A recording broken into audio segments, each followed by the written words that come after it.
What if I told you that for the most powerful rulers in history, death wasn't an ending, but the beginning of true, eternal power? This isn't a fantasy movie. This was the reality for the pharaohs of ancient Egypt. For them, death was never something to be feared. It was a grand event, the most important journey they would ever take, and they spent their entire lives preparing for it. The Egyptians had a fascinating belief about the soul. They saw it as having three distinct parts: the Ka, which was your life force or spiritual twin; the Ba, your personality often depicted as a human-headed bird; and the Ak, the transfigured spirit that could journey into the afterlife. But here's the catch: for the soul to survive, the body had to be perfectly preserved. If the body was destroyed, the soul would be lost forever, wandering aimlessly with no home. This belief gave birth to one of the most incredible and elaborate rituals in human history: mummification. Imagine this process. A team of skilled priests would take the pharaoh's body and begin a sacred 70-day procedure.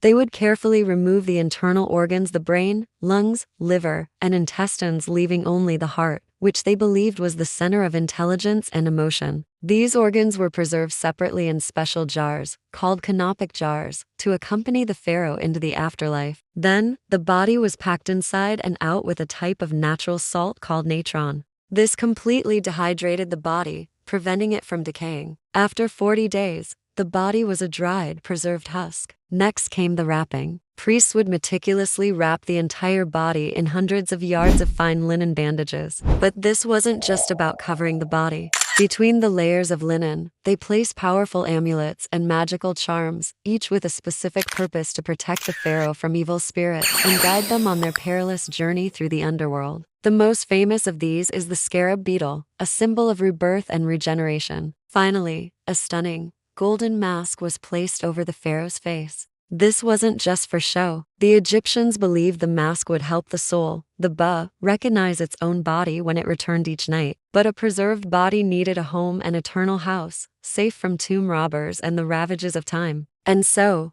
the Egyptians built the pyramids. These weren't just tombs. They were resurrection machines, stairways to the heavens. Inside these colossal structures were mazes of hidden chambers, false doors, and clever booby traps, all designed to protect the pharaoh's body and his treasures. The walls were covered in intricate hieroglyphs, spells from the Book of the Dead, that served as a magical roadmap for the journey ahead. As these incredible pyramids rose into the sky, Egypt wasn't just building monuments. They were sending a powerful message to the world and to the gods: our rulers are divine, and they will live forever. The pyramids hold so many secrets. We've uncovered hidden chambers and mysterious inscriptions, but what dark rituals and secret ceremonies actually took place deep within these stone giants? To uncover more of these ancient mysteries, make sure you subscribe and hit that notification bell. Thanks for watching.